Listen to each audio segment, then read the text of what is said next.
بسم اللہ الرحمن الرحیم۔ معزز سامعین کرام، السلام علیکم۔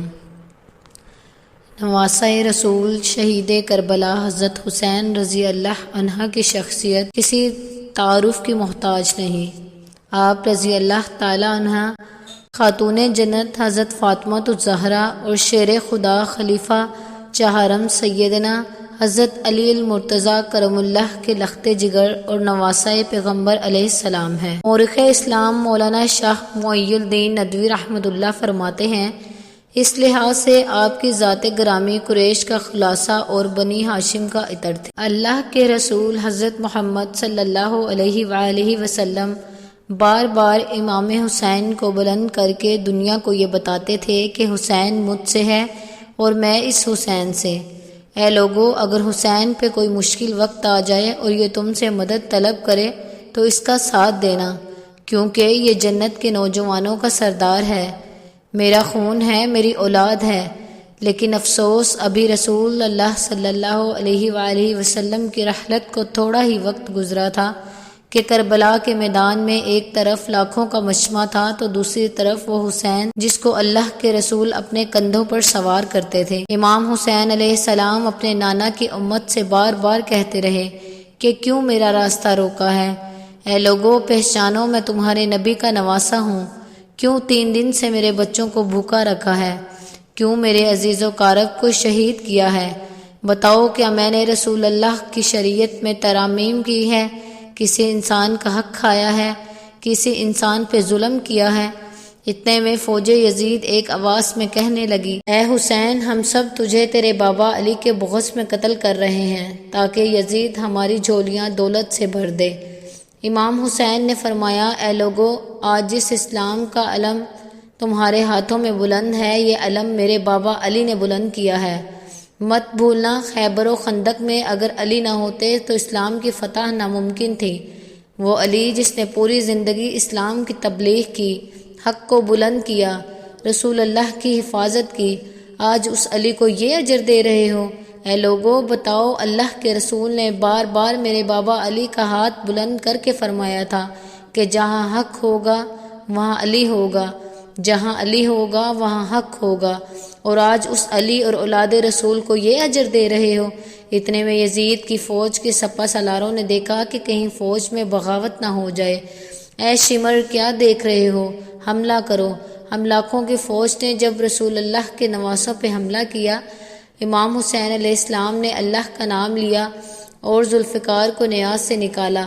تاریخ گواہ ہے، ایک طرف لاکھوں کا مجمع ہے اور ایک طرف 3 دن کا بھوکا پیاسا حسین ابن علی۔ زمین پہ اس طرح کی جنگ پہلے کبھی نہ دیکھی تھی کہ ایک تنہا انسان لاکھوں کے مجمع کو اس طرح سے زنار کر رہا ہے کہ فوجی اشکیاں واپس پلٹ کے بھاگنے لگی۔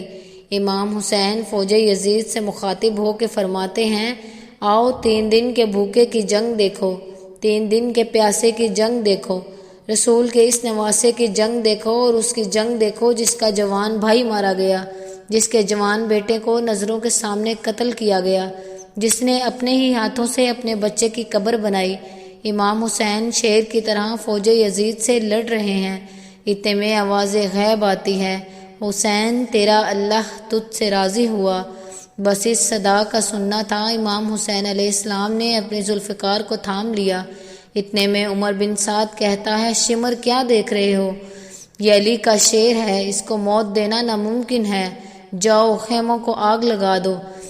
بس کچھ ظالموں نے بیبیوں کے خیموں کو آگ لگا دی اور کچھ امام حسین کو دور سے تیر مارنے لگے۔ امام حسین کبھی خیموں کی طرف بڑھتے، کبھی فوج کی طرف جاتے۔ عمر بن سعد اور شمر نے فوج کو 4 حصوں میں تقسیم کر دیا اور یہ کہا، کوئی بھی حسین کے قریب نہ جائے، جس کے پاس جو چیز ہے وہ اس سے حسین کو مارے، جس کے پاس نیزہ تھا اس نے نیزے مارے، جس کے پاس تیر تھے اس نے تیر مارے، جس کے پاس برچھیاں تھیں وہ برچھیاں مارنے لگا۔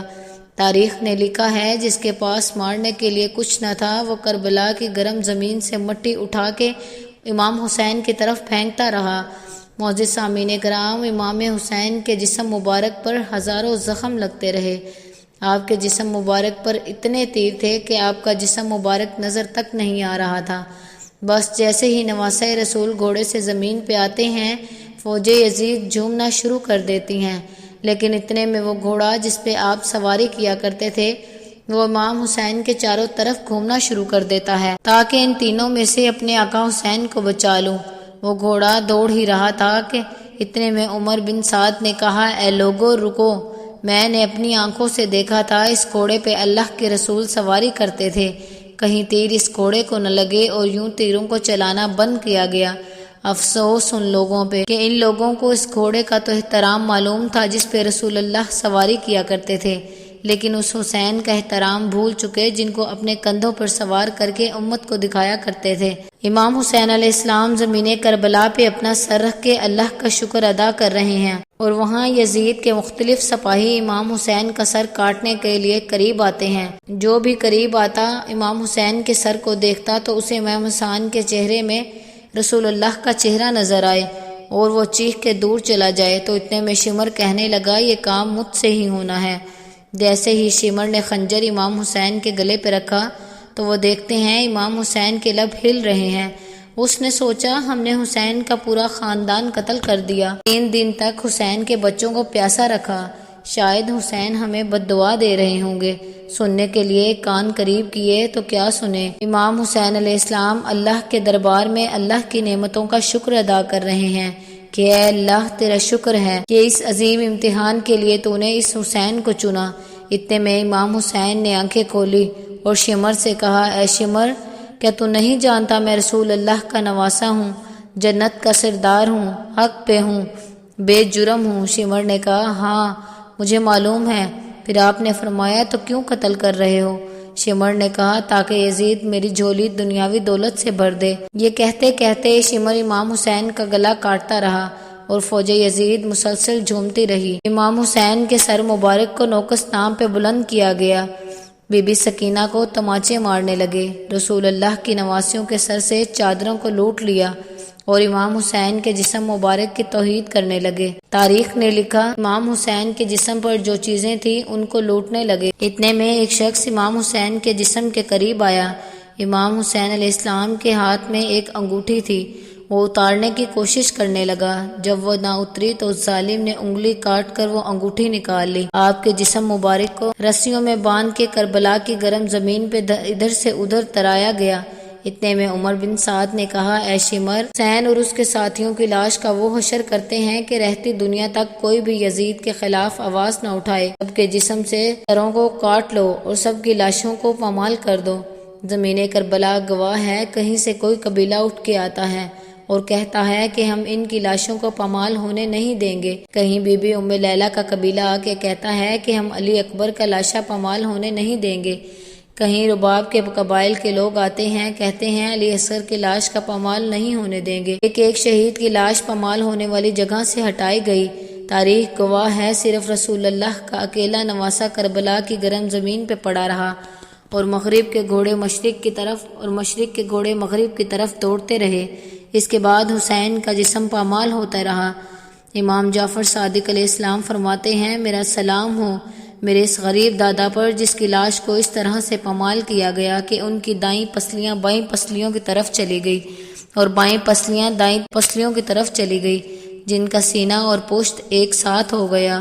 سلام ہو اس بے وطن دادا حسین پر جس کے جسم مبارک کے ٹکڑوں کو زمین کربلا پر بکھیرا گیا۔ سلام ہو، سلام ہو، سلام ہو۔